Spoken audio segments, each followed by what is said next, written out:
Hello friends, I am Shravana and welcome back to my channel Sparkling Future. Today we will discuss about exception handling in Scala.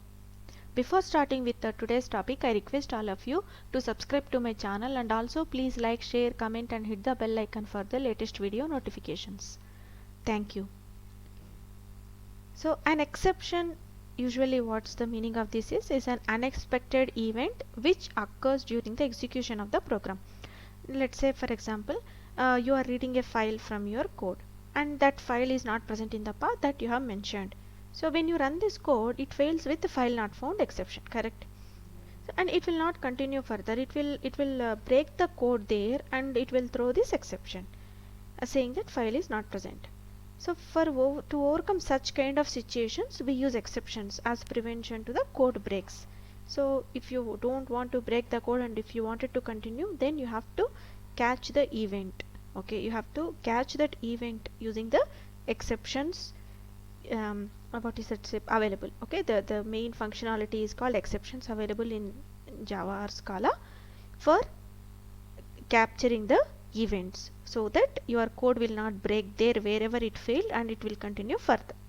Okay, so uh, in the same in Scala and Java also. Okay, so these exception and error are the subclasses from the class called throwable. So when you remember, right? When we do this inheritance and all, we have to extend something, then only it will work, right? So that class and subclass functionality for this is just for your information that exception and error are subclasses under the throwable class.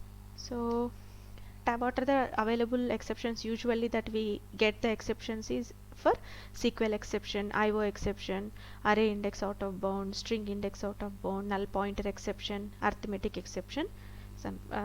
These are some of the examples. And here actually what is the exception that we just discussed, right? It's an unexpected event which occurs during the execution of a program.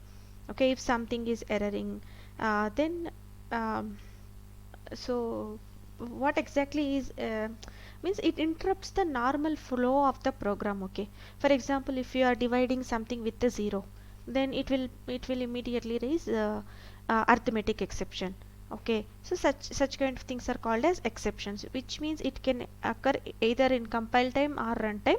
It's just the interruption to the normal flow of the program.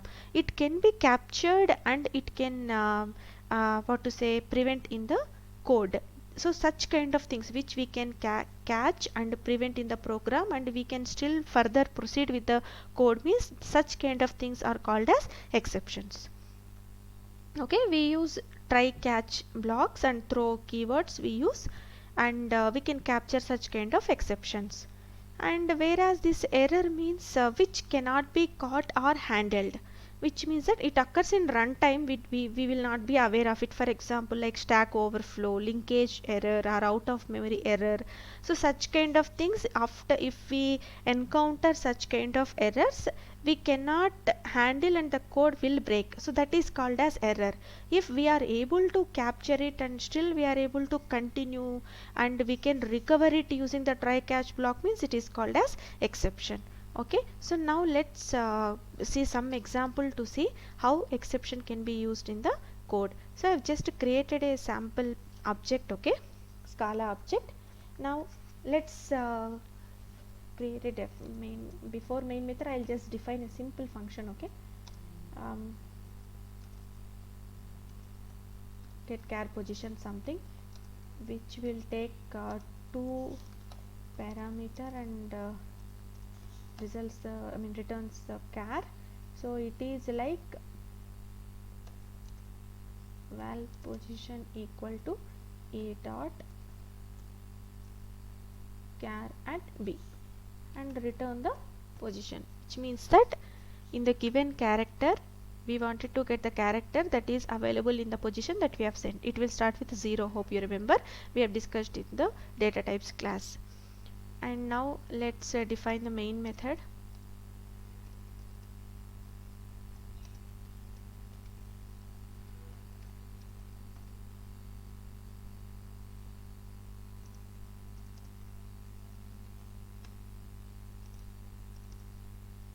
Let's say 4. Okay, now we are calling this char at position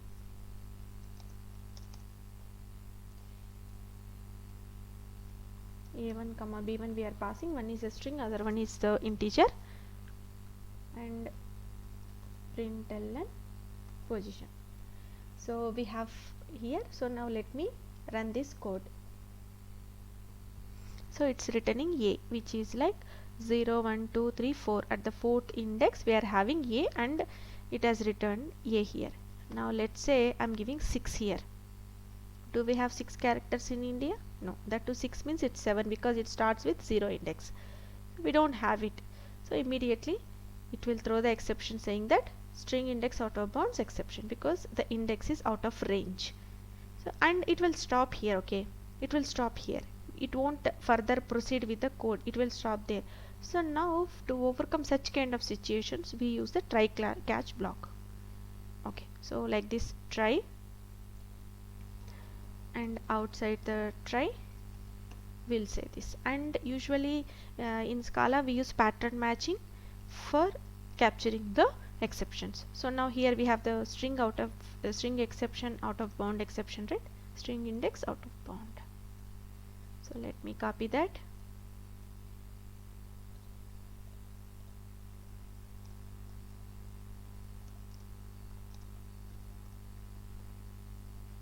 Println s1.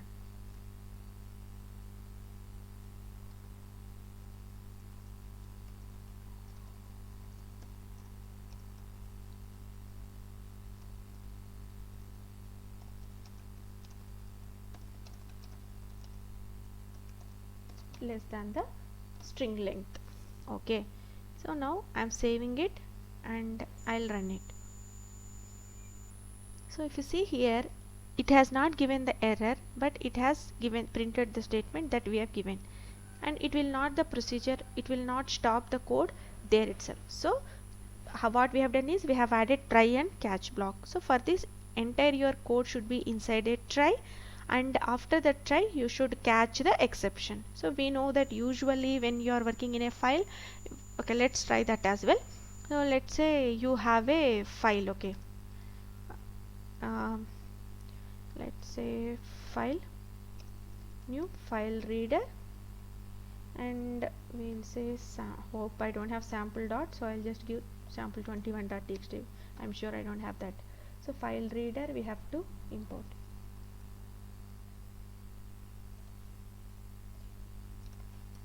java.io.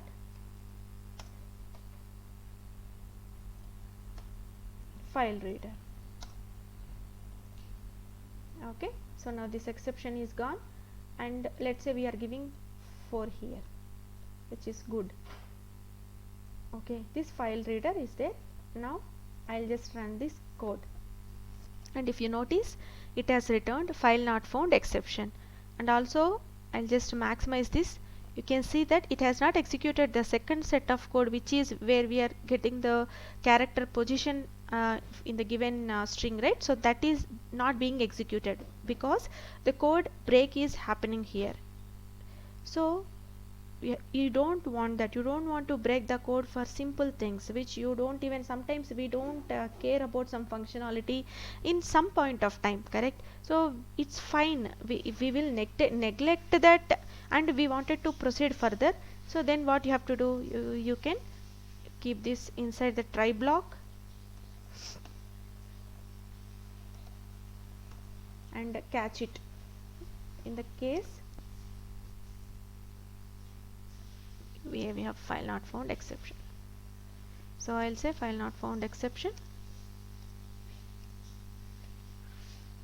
and in the println say that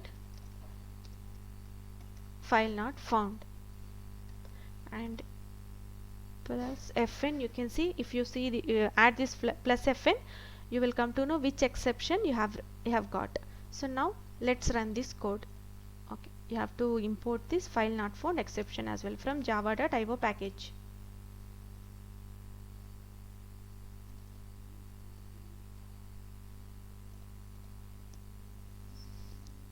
If you see here, the file not found exception has captured.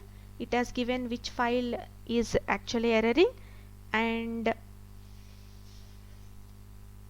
yeah, found actually it is, okay, now it will be. And also if you notice, the second set of code has been executed. The code hasn't broke it, and you are able to successfully process all the functions that are given in this. Okay, clear friends? So next one we will see that now we have used a try and catch, right? So let's see how to add the second statement here.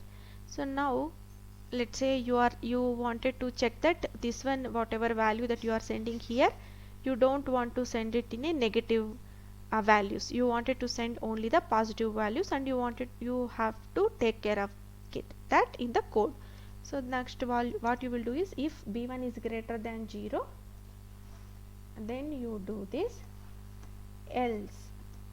Okay, else here we will see what is a throw is a keyword usually used for throwing any exceptions when any event occurs. So instead of catching at the end, because in the real-time environment we will have like very huge code, and for everything we might not write a try catch block in each and everything. So in such cases we will use this throw, and we'll say illegal argument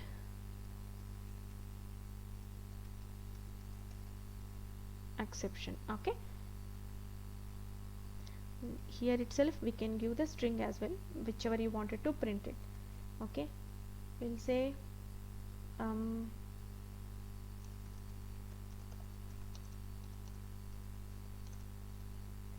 okay, I'll just say that once you throw, okay, I'll first run, you will understand this. So now let's say I'm sending -4 here. Now we have used throw keyword, but we have not caught it, and if you notice here, it has given the error very clearly. The exception has been it's not been caught. That is because we have thrown the exception, but we have not catch that. Okay, so for that what you have to do is illegal argument exception. What you have to do is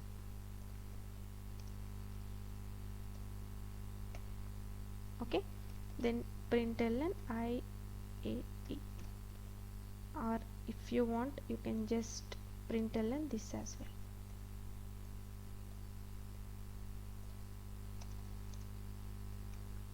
Clear? So now let me run this code, and you can clearly see, right, now this one is, the second one is also being caught. So you can throw the exception multiple times, like you can have inside a single try catch block, inside if else conditions you can throw as many exceptions as you want, but you have to catch it. Means you have to write that in the pattern matching like a format inside the catch, then only this exception whatever we are throwing will be captured.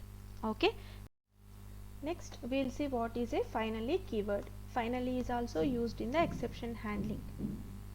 Okay, so here whatever you print or whatever functionality that you perform inside this finally block will be executed irrespective of that program successful or failure. Okay, execution completed. So whatever you print, it will be, I mean here I am just printing, but whatever other operations that you do here will be executed irrespective of the status of the program. So this is how we will do the exception handling in Scala. So using the try catch block, and we have finally here we learned how to throw the exceptions. So now let's say you wanted to have your own exception. So you have a class my exception, you can declare this way. Okay, extends exception, and inside this let's say you have a println. I'm just giving this. Okay,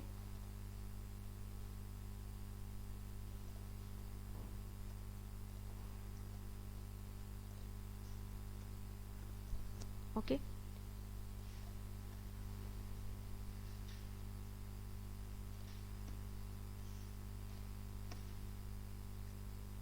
now this is a custom, this is called as custom exception.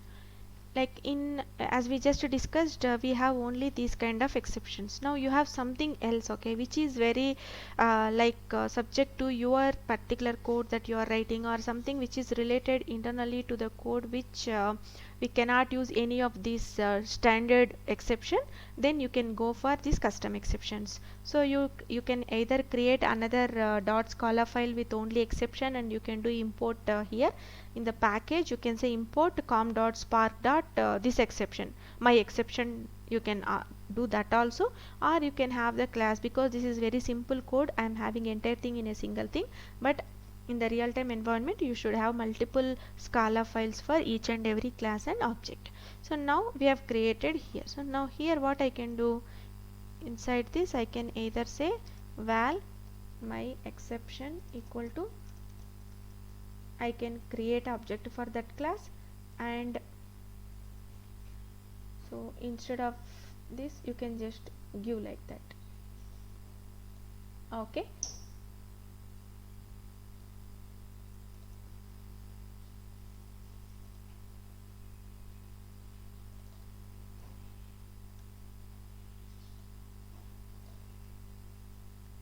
okay. So now what I have done is I have created one custom exception.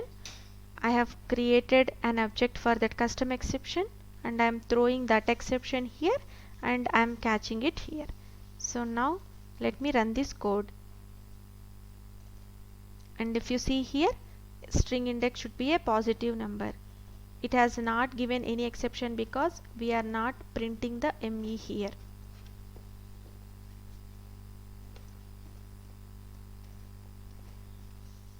Okay, and finally block also executed. Now let me run this code, and you can see, right, it has been printed because now we are printing the ME here. Okay, so this is how we will do the exception handling in Scala.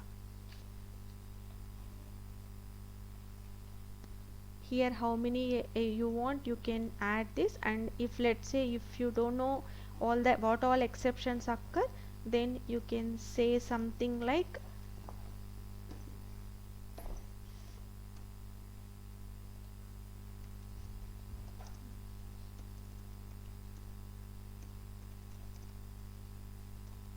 so now this will catch all the other exceptions which are outside of the given exceptions. Anything else, then it will be captured here, and you can see that this exception is being printed. So this will help to capture any other non declared exception you might encounter in your code. So this will help a lot of issues, and also you will come to know where exactly it has failed because of the println statements that you are giving, and it will not break the code. And also in Scala, whatever exceptions that we have all are unchecked exceptions, unlike Java, and we will use pattern matching in catch block to handle the exceptions. And finally block is always gets executed irrespective of the status of the program, and try catch finally is used for the exceptions. Okay, this is about the exception handling in Scala, friends. Hope this is useful to you. Please subscribe to my channel for more interesting learnings. Thank you for watching. Bye, friends.